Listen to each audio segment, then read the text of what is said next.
진도를 다시 나갑니다. 아까까지 우리가 고대 가요를 한번 봤었고요. 이제는 뭐에 대해서 보냐면 향가라고 하는 작품에 대해서 봐요. 중세문학으로 들어가게 됩니다. 향가. 자, 이 향가 같은 경우에는 이제 시대적으로 보면은 신라 때부터 고려 초기까지 정도로 생각을 해주시면 됩니다. 대체적으로 뭐 신라 시기에 이제 작품으로 많이 보기는 하는 것 같아요. 고려 초기까지 향유되었던 이 작품이고요. 특징적인 거는 향찰로 표기된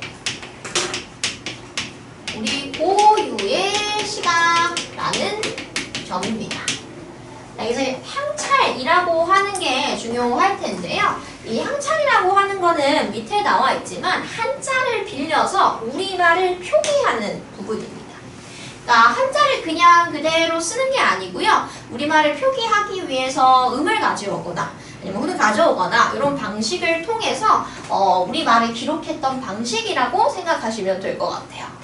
그래서 뭐 선화공주님은 하면서 뭐 그 향찰 표기하는 것도 뭐 보기도 하실 텐데 오늘은 일단은 넘어가 보도록 하겠습니다.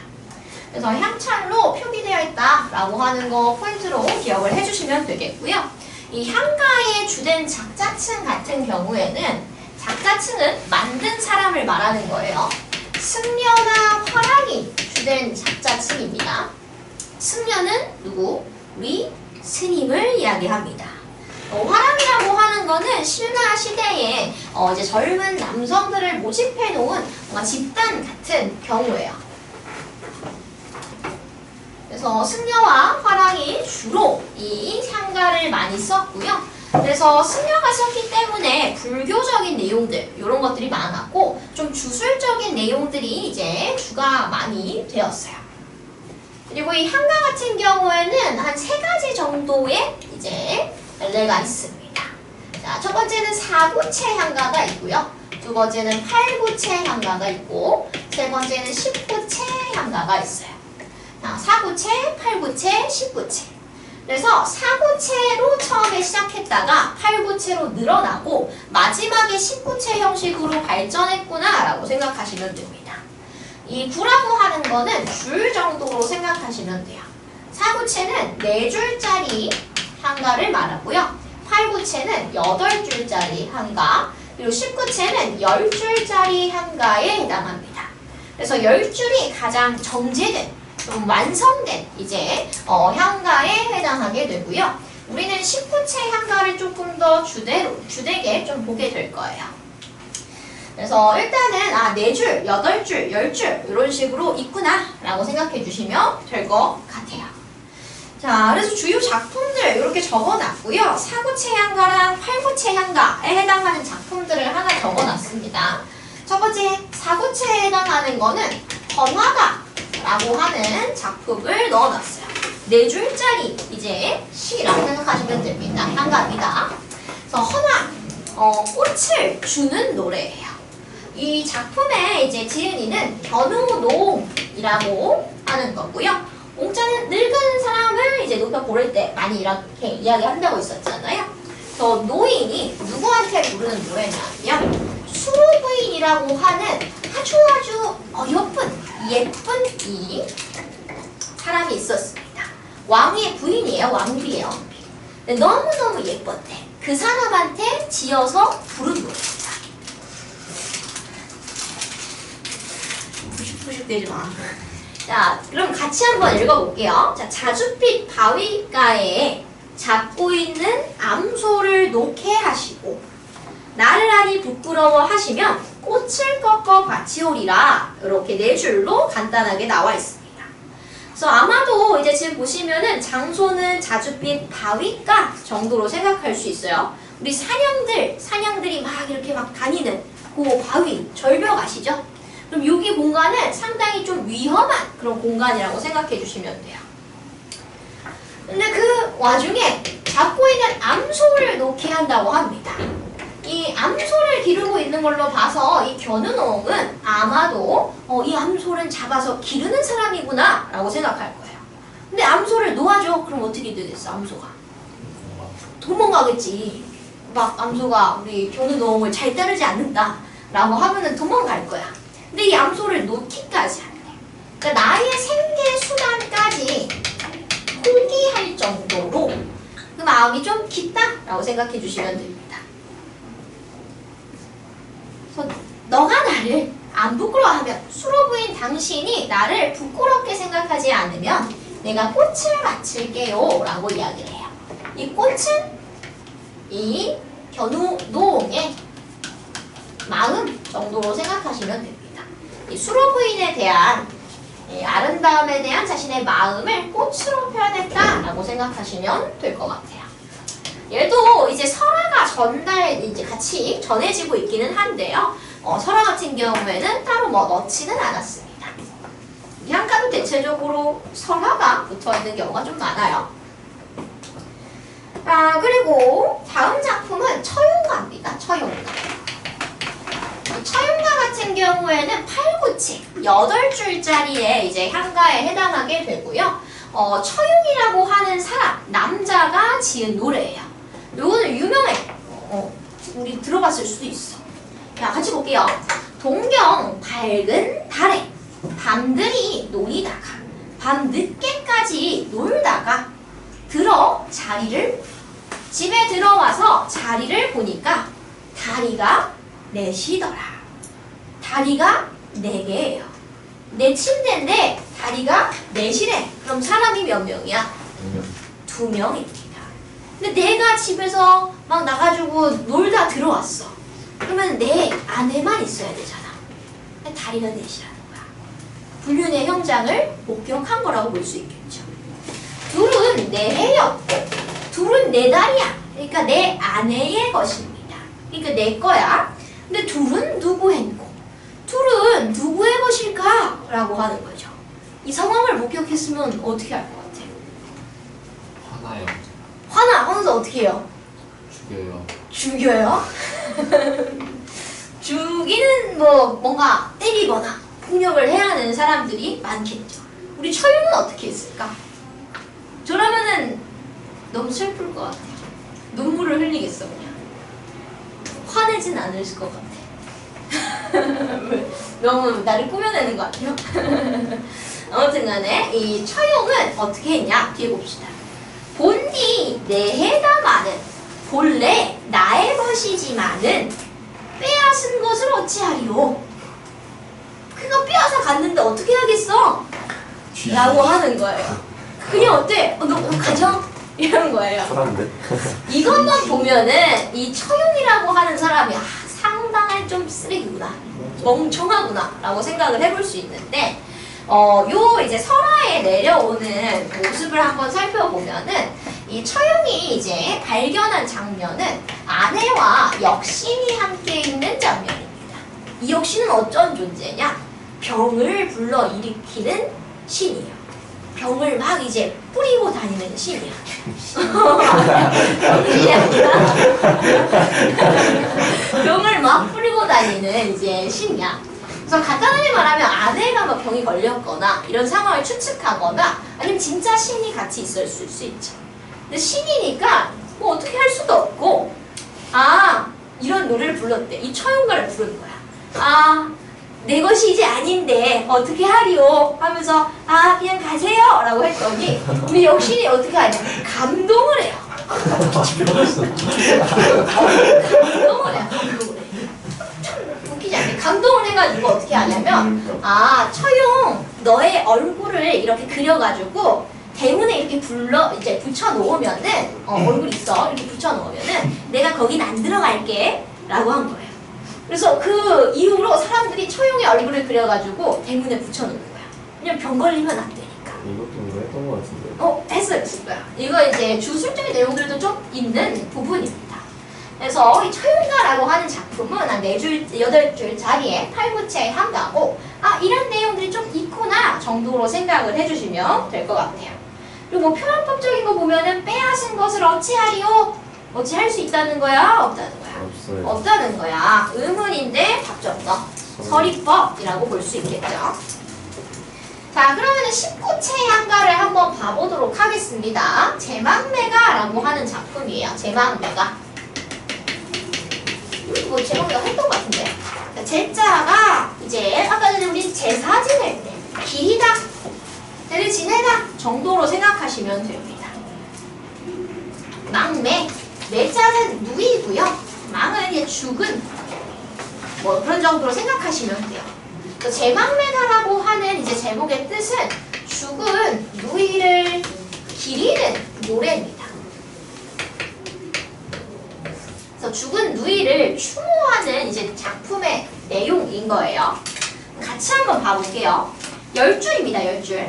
자, 생사길은 예 있음에 머뭇거리고.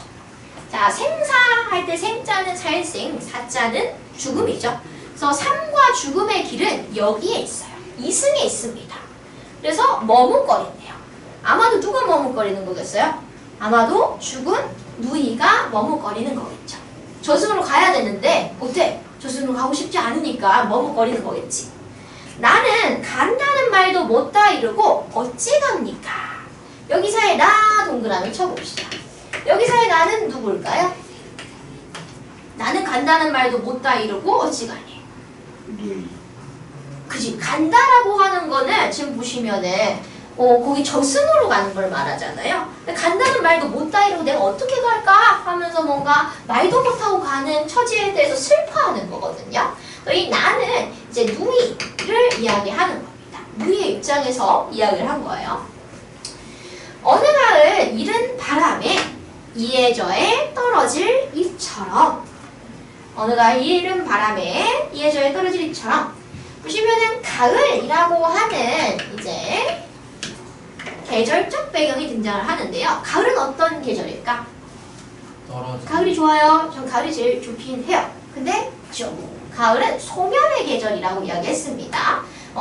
사실 뭐 반대의 의미로 풍성하게 수확을 하는 계절이기도 한데요. 대체적으로 낙엽이 떨어지고 바람이 확 불고 뭔가 생명이 죽고 하는 이제 소멸의 이미지를 가지고 있어요. 이 가을 같은 경우에도 요 시적인 분위기에 영향을 주는 부분이다라고 생각해 주시면 됩니다. 가을 이른 바람에 라고 이야기를 해주고 있어요. 이른 바람. 자, 이른 바람이라고 하는 거는 바람이 이르대, 빨랐다라는 거겠죠. 누이의 이른, 죽음을 말합니다. 그리고 우리가 요절이라고 해요. 요절. 빨리 죽는 거를. 예, 요절을 이야기합니다. 이해저에 떨어질 잎처럼, 떨어질 잎 같은 경우에도 동일해요. 누이의 죽음을 표현한 부분입니다. 누이의 죽음. 처럼이니까 치규겠죠, 치규. 이해저에 떨어질 잎처럼 한 가지에 나고 가는 곳 모르는저 라고 이야기를 합니다. 한 가지에 나고 가는 곳을 모른다. 자, 이 한 가지라고 하는 거는 우리가 나무가 있으면은 이렇게 가지가지가 있잖아요. 근데 이 화자랑 시적 대상은 간단하게 말하면 형제죠. 뭐가 같아? 부모가 같아. 간단하게 말하면 여기 한 가지, 요 가지라고 하는 건 우리가 같은 부모를 뒀다라고 생각을 해주시면 될 것 같아요. 풀이가 같은 느낌이랄까요? 가지가 같은. 그래서 얘는 같은 부모, 형제간임을 알려주는 부분입니다. 근데 우리가 이렇게 한 가지에서 났어. 그러니까 엄마 뱃속에서 똑같이 나왔는데, 하나의 뱃속에서 나왔는데 가는 곳은 알아 몰라? 몰라. 삶이 너무 아무것도 없어 라고 하는 거예요. 그런 걸 우리가 어떤 마음이라고 하는지 아시나요? 삶이 아무것도 없어. 무. 생하지. 삶. 삶? 근데 우리 본 적 있어. 삶에 얘는 뭘까? 감이야, 감. 무수. 무수감은 어디서 나는 거야? 삶이 덧없어. 무쇠가 아니야. 무상가. 무상감이라고 이야기를 합니다. 삶의 무상감. 삶이라고 하는 게 아무것도 없구나. 덧없구나. 하면서 무상감을 느끼게 되는 겁니다. 짜주실까요? 근데 갑자기 아가 나와요. 별 표시 칩시다. 요 아는 아까 전에 이야기하지는 않았지만 19체 향구화의 특징 중에 하나입니다. 이 19체 향가 같은 경우에는 낙구는 8, 9 정도로 생각을 해주시면 돼요. 8번째, 아니면 9보다 10구니까 9번째 9에 간단하게 말하면은 마지막 쪽 부분에 낙구의 첫머리에 뭘 넣냐면요. 아와 같은 감탄사를 넣습니다. 감탄사. 이 감탄사가 어떤 역할을 하게 되냐면요.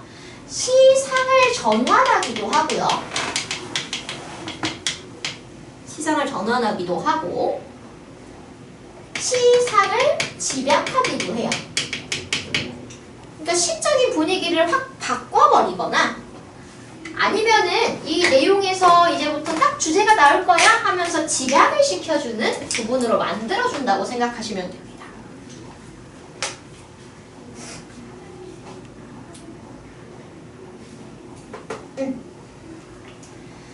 그래서 여기에서 반전이 돼요. 아까 전에 삶 너무 무상해.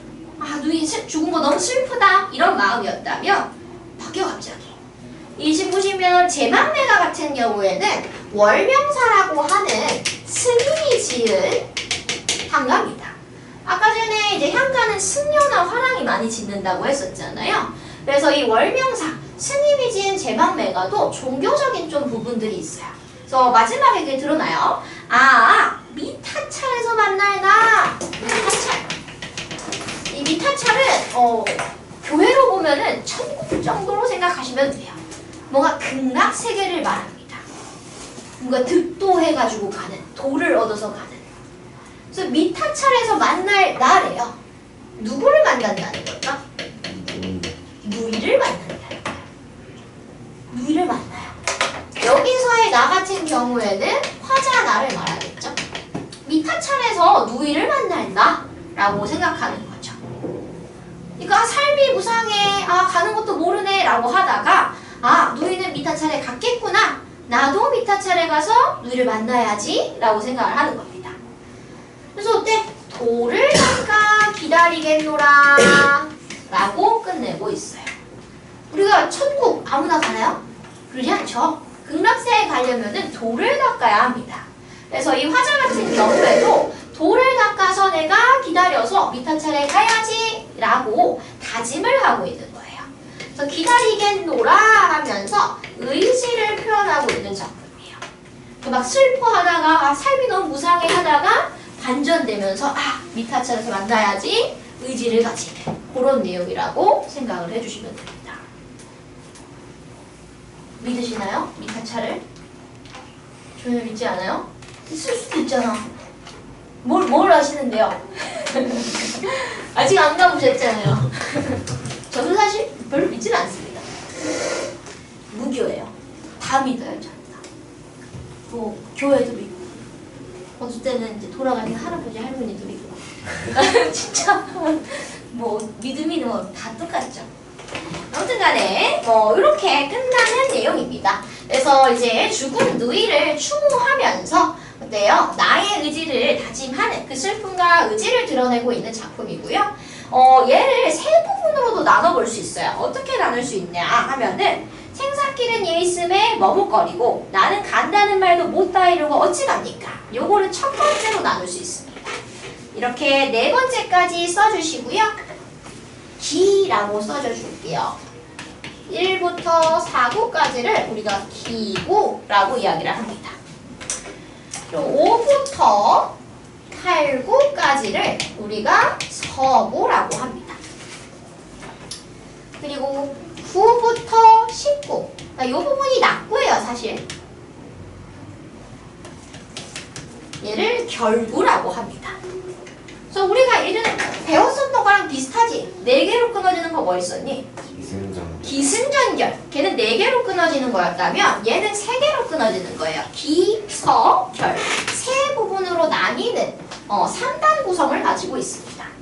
그래서 이거는 이제 제방매가에만 해당되는 건 아니고요. 19체 향가들은 대체적으로 기서결 요 3단 구성을 가지고 있다라고 생각해 주시면 될 것 같아요. 그러면은 밑에 한번 봐 보시면요. 갈래는 향가고요. 19체 10줄짜리 향가입니다. 그리고 10줄짜리 향가를 우리가 뭐라고 하기도 하냐면요. 산회가라고 하기도 해요. 산회가.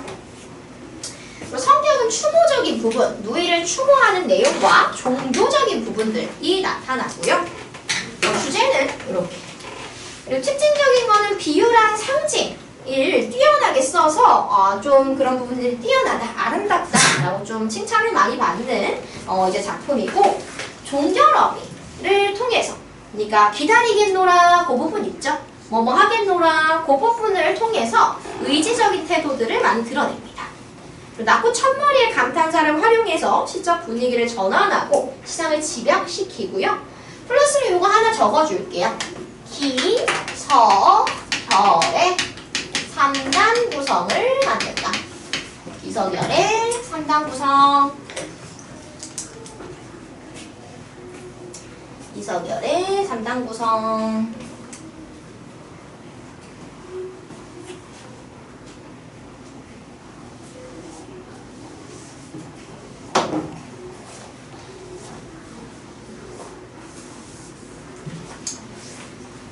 자, 그리고 찬기파랑가 요거는 간단하게만 볼게요. 요 찬기파랑가도 이제 제방매가랑 이제 동일한 맥락에서 좀 볼 수 있는 작품인데요.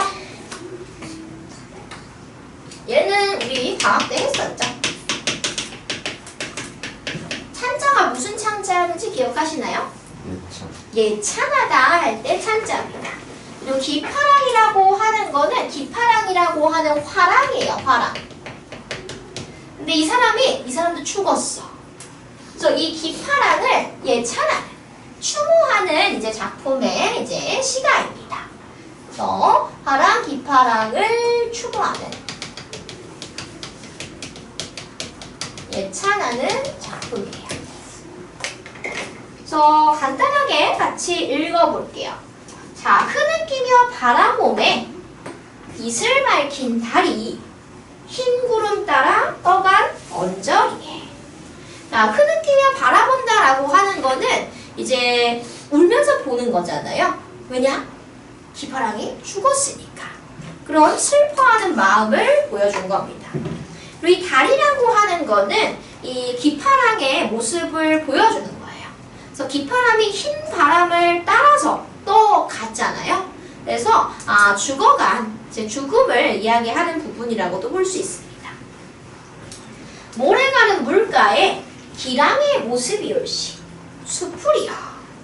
자, 모래가는 물가에 기랑의 모습이래요. 이 수풀, 물가 이런 것들이 기파랑의 모습과 비슷하다라고 하는 겁니다.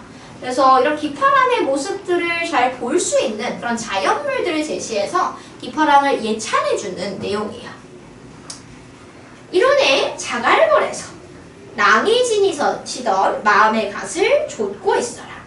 자, 이론의 자갈벌, 요거는 이제 이거 자체를 기파람의 성품으로 보기도 하고요. 대체적으로는 그냥 장소로 봅니다. 이 자갈벌에서 뭘 보는 거예요? 낭이 지니시던 마음의 갓, 마음의 끝을 좇고 있는 겁니다. 그러니까 내가 이 자갈벌에서 이 기파랑의 마음을 따라가고자 하는 것이라고 생각하시면 될 것 같아요. 얘도 동그라미 쳐줄게요. 요거 우리가 뭐라고 했었죠? 낙후 첫머리의 감탄사라고 했습니다. 그래서 요 부분에서 이제 시상이 집약된다고 생각하시면 돼요. 잣나무 가지가 높아 눈이라도 덮지 못할 곳간이요. 자, 잣나무 가지도 이제 기파랑을 이야기하는 거고요. 눈은 대체적으로 고난을 이야기하는 거라고 했습니다. 고난도 이걸 덮지 못한다. 그러니까 고난도 기파랑을 어떻게 할 수가 없다라고 이야기를 해주는 겁니다. 그래서 비파람의 그러한 성품들을 칭찬하는 내용이에요. 조금 어려울 수 있는데 얘는 학교에서 뭐 나가진 않았더라고요. 근데 간단하게 정도는 알아두면 좋을 것 같아서 간단하게 봤고요. 얘도 19채 향가로 보면은 낙구 첫머리에 감탄사 있고 기서결로 나눌 수 있어요. 그럼 기서결로 한번 나눠볼까요? 기서결로 나누면 어디서 끊어야 될까? 그지. 나왔어? 응. 그래서 4개, 2개로 끊으시면 됩니다.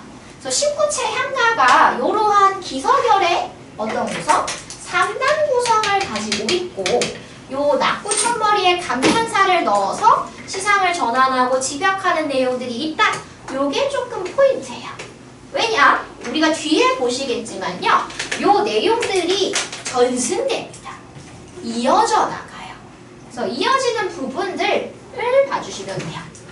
우리 이 3단 구성은 사실 어디서 보기도 했어요. 어디서 봤을까? 앞에서 3단 구성 3장이라고 볼 수 있겠지. 3장 6구 그러니까 그거 어디서 봤어? 저 내가 그림 그렸었잖아. 앞에 뭐에서 봤니? 3장 6구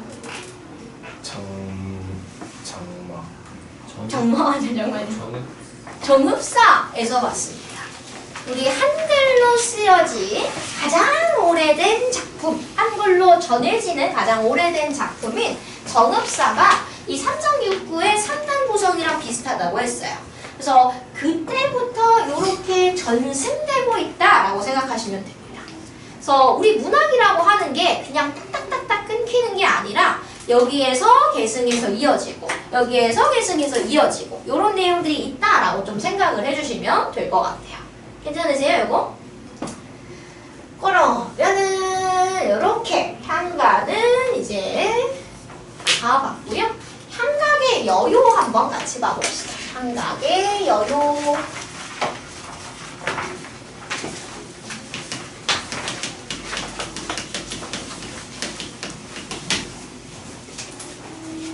향각의 여요.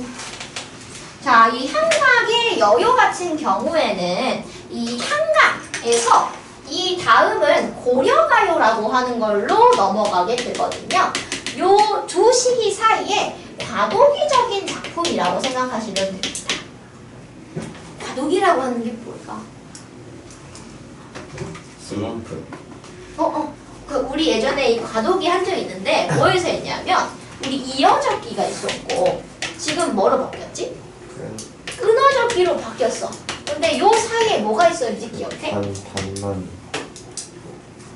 섞인 거. 섞인 거 뭐?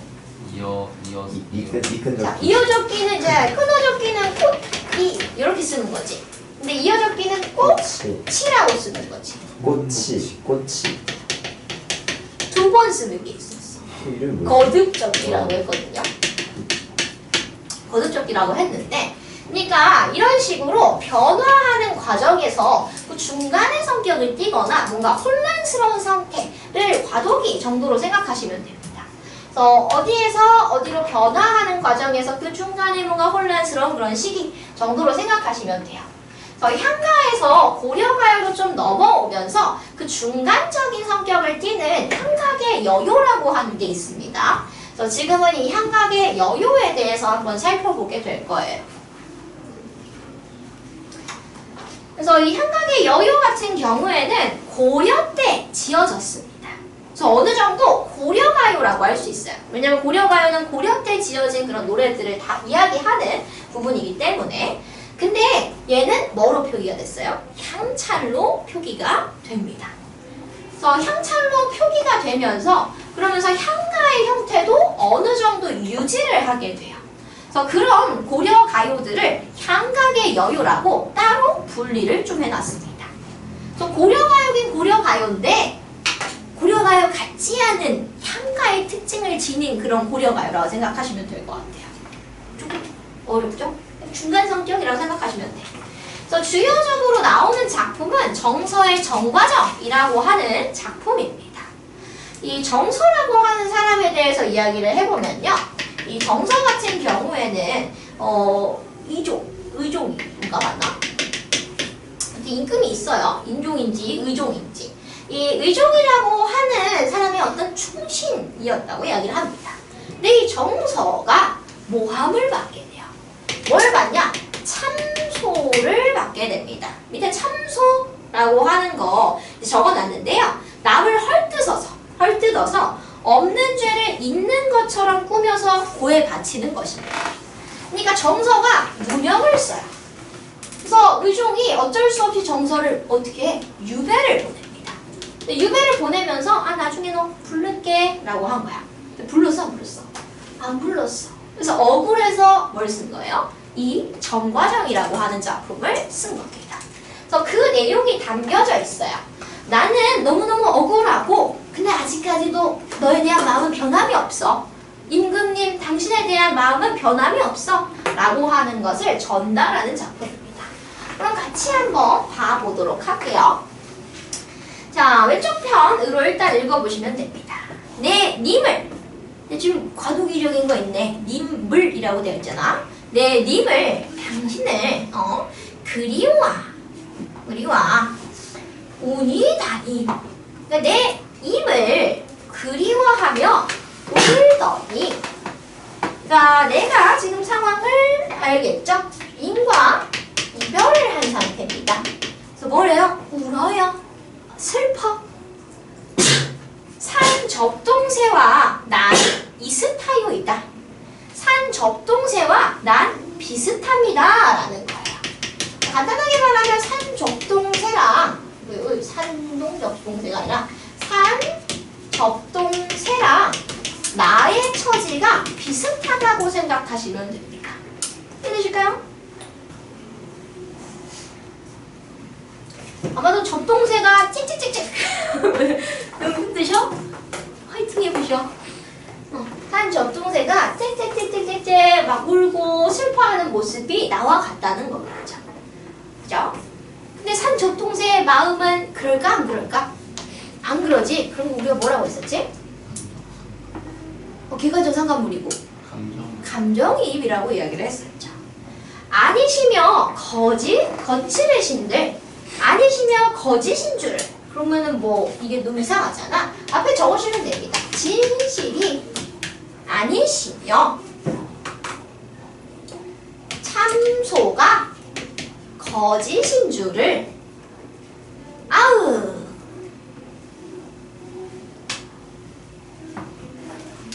잔월효성이 아르시리이다. 잔월효성이 아실 것입니다. 라는데요. 월자는 무슨 월자? 달월. 성자는? 별. 그래서 잔월 효성이라고 하는 건 새벽달. 이제 새벽별을 의미합니다. 제가 지금 새벽별하고 썼는데요. 리을을 하나 추가해 주시면 됩니다. 새벽별. 간단하게 말하면은 달님도 이제 별님도 내 이 뭔가 진실된 마음을 억울한 사연을 안다라는 겁니다. 이 잔월효성이라고 하는 거는 그런 천지신명. 하늘도 내 마음을 알아.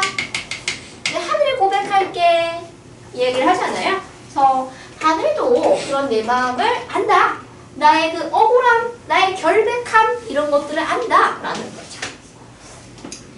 자, 넋이라도 님은 한데 여져라. 아유. 자, 넋이라도. 넋은 뭐 간단하게 말하면 영혼 정도로 생각할 수 있겠죠. 영혼이라도 님과 한데 한 곳에 여져라. 가고 싶어라. 이렇게 이야기를 하는 겁니다.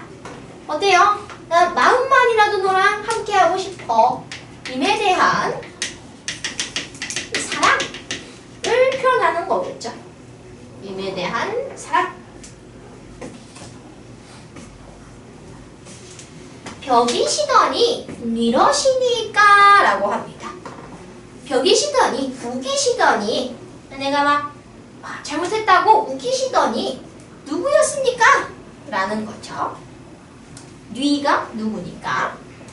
과도 허물도 천만 없소이다 라고 이야기를 합니다. 자, 과오일 때 과자입니다. 잘못이에요, 잘못. 허물도 잘못이에요. 근데 그게 이때 어때? 천만 절대 없어요 라는 거예요. 나는 간단하게 말하면 결백합니다 라고 이야기를 하는 거죠. 말이 신경 무리들의 말입니다. 이 무리들의 말이라고 하는 거는 앞에다 적어줄게요. 나를 모함하려는.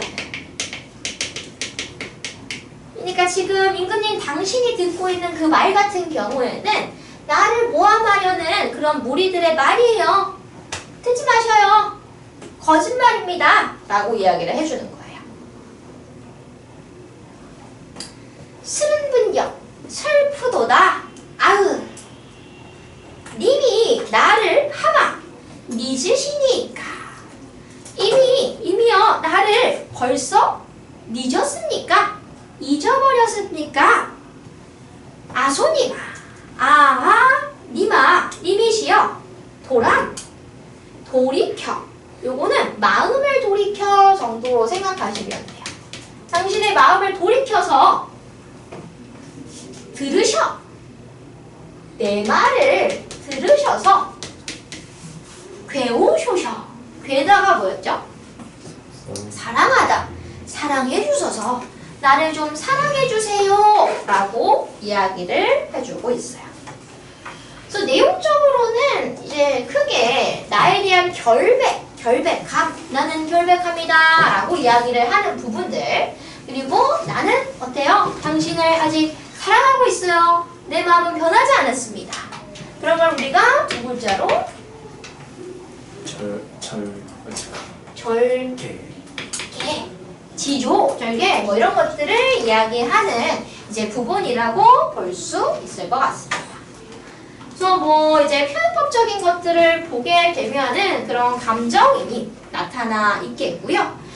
뒤에 보시면 고려가요 같은 경우에는 대체적으로 분연체입니다. 분연체가 뭐였는지 아실까? 분자가 무슨 분자? 나누다. 연을 나누는 겁니다. 그래서 연을 나누는 형식으로 고려가요는 되어 있는데요. 얘는 연이 나눠져 있어? 안 나눠져 있어?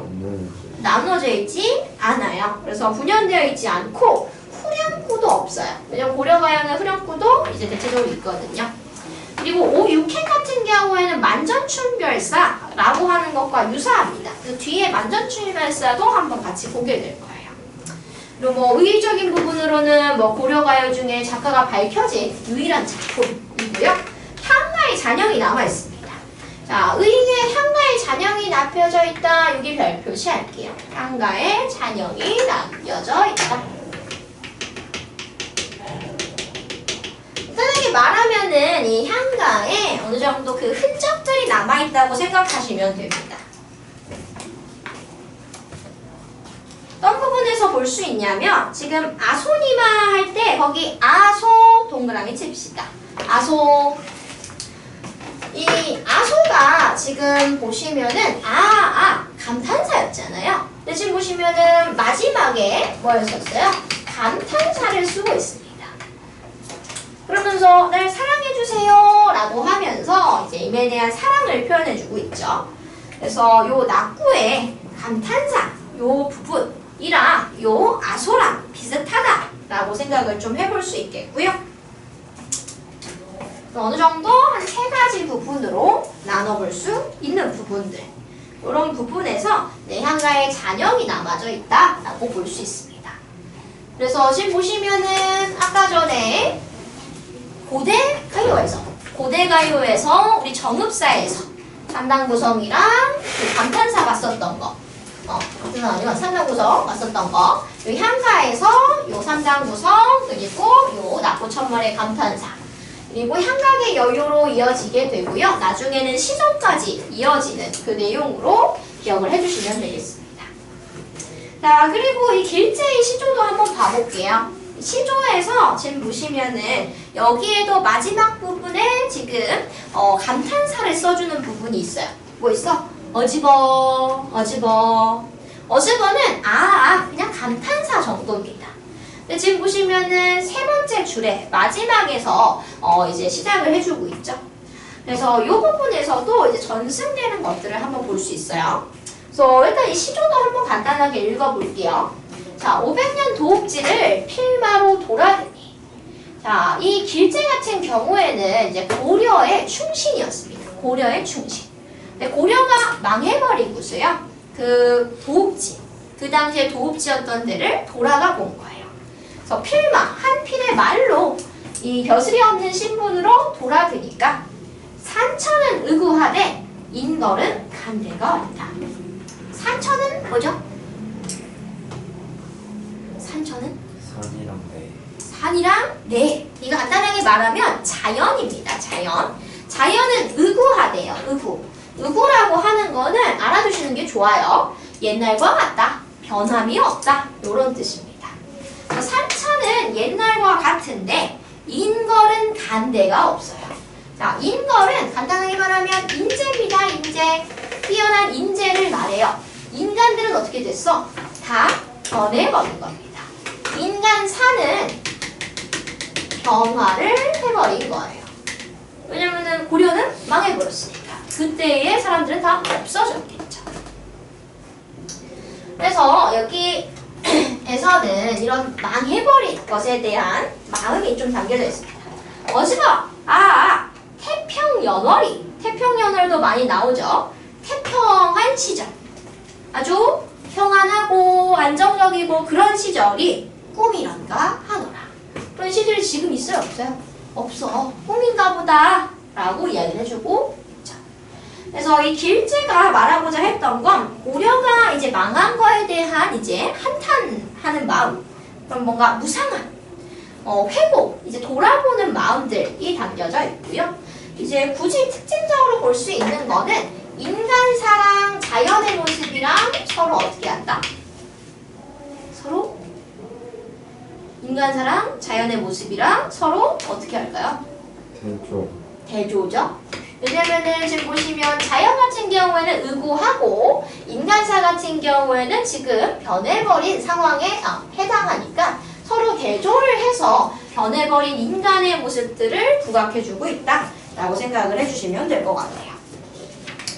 네, 내용적인 부분들도 중요하지만 요 아소, 어즈버, 아까 전에 봤었던 요 낮고 첫머리의 감탄사가 계속 이어지는 부분들을 중점적으로 봐주시면 됩니다.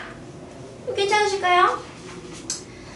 네, 그래서 오늘은 요 고려 가요까지는 다 보지는 못할 것 같고요. 9페이지에 보시면은 만전춘별사라고 나와 있어요. 옆에 해석된 거 한번 읽어보시면서 이 만전춘별사랑 정과정이랑 어디 부분이 비슷한지 그 부분 한번 찾아보시면 좋을 것 같습니다. 그렇게 하고서 오늘 마무리를 하는 걸로 할게요.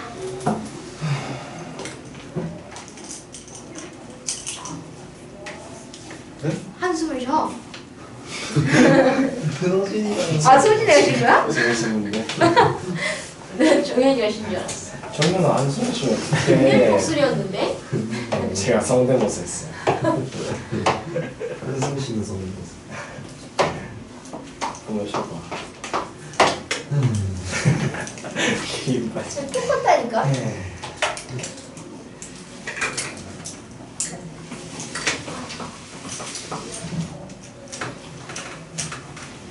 찾았어? 넋이라도 누군가 함께 지내보자 해. 유기 찾았어? 멀리요. 그럼 핸드폰을 왜 하셔? 수행 확인 좀 해봤어요. 너네 수행하셔야 돼. 이게 좀 끔찍해요. 뭐 다른 거? 국어 말고? 아니야, 다른 거 다 통틀어서. 우리 기하 수행도 있어. 맞아. 영어 수행도 있어. 영어 있고 문학 있고 스페인어 있고. 스페인어도 있어? 너네 스페인어를 해? 네. 유기만 하는 거야? 다 하는 거야? 저희 반은 다 해요. 데돈데레스. 학생도 해? 뭐야? 스페인어는 왜 해? 그 데돈데레스. 제2외국어예요. 수빠르 비엔. 제2외국어를 수빠르 했어. 비엔. 나 때는 맞겠다. 저는 일본어밖에 없었어요. 저희 중국어, 일본어, 또 스페인어. 맞추고. 하나쌤 뭐 하는데? 중국어? 일본어? 일본어 망망하지. 왜 스페인어를 선택했어? 스페인어를 많이 선택하나? 모두가 다 기초인 상태에서 신여. 모두가 다 기초 상태야? 제로부터 시작하는. 아, 그래서? 처음에